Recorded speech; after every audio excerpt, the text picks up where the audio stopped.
அதிமுக ஆட்சியில் பல திட்டத்தை இந்த சட்டமன்ற தொகுதியில் நாங்கள் நிறைவேற்றுகிறோம். ராசிபுரம் தேசிய நெடுஞ்சாலை, ஆட்டியாம்பட்டி பெரிய ரோடு, ஏடிசி, டிப்போ, அணைபாளையம் ஆகிய 3 இடங்களில் 93 கோடி மதிப்பீட்டில் மேம்பாலங்கள் கட்டி கொடுத்துருக்காங்க.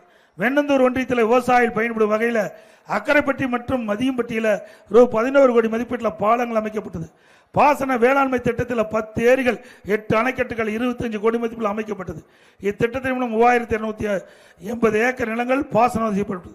பொன்குறிச்சி முதல் அப்பநாயக்கன்பட்டி வரை புறவழிச்சாலை 45 கோடி அமைப்பில் அமைக்கப்பட்டது. வெண்ணந்தூர் பேரூராட்சியில் அமைந்துள்ள ஏரிகள் 4 கோடி மதிப்பீட்டில் தூர்வாரப்பட்டு கரைகள் பலப்படுத்தப்பட்டு நடைபாதை அமைக்கப்பட்டு பூங்கா அமைக்கப்பட்டது. வெண்ணந்தூர் ஒன்றியத்தில் ஒன்றிய அலுவலக கட்டிடம் 3 கோடி மதிப்பில் கட்டப்பட்டது.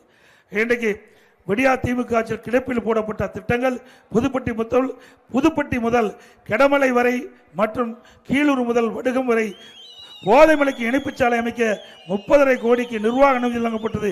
என்று வரை இந்த திட்டம் மத்தளவாக ஆமை வேகத்தில் நடக்குது. அதிமுக ஆட்சி நடந்தவருக்கு இந்த திட்டம் விரைந்து செயல்பட்டு மக்களுடைய பயன்பாட்டுக்கு கொண்டு வரப்படும்.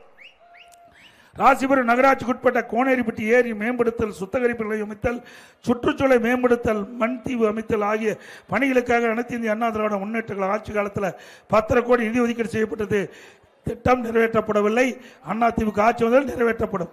ராசிபுரம் நகராட்சியில் பாதாள சாக்கடை திட்டம் 55 கோடி மதிப்பீட்டில் மற்றும் சாலை அமைப்பதற்காக 18 கோடி அமைத்தில் அதிமுக ஆட்சியில் நிதி ஒதுக்கீடு செய்யப்பட்டது. இந்த திட்டம் முழுமையாக நிறைவேற்றப்பட அதிமுக ஆட்சி வந்தவர்கள் அதிமுக ஆட்சியில் அறிவிக்கப்பட்ட இந்த திட்டம் முழுமையாக நிறைவேற்றப்பட்டு மக்களுடைய பயன்பாட்டுக்கு கொண்டு வரும்.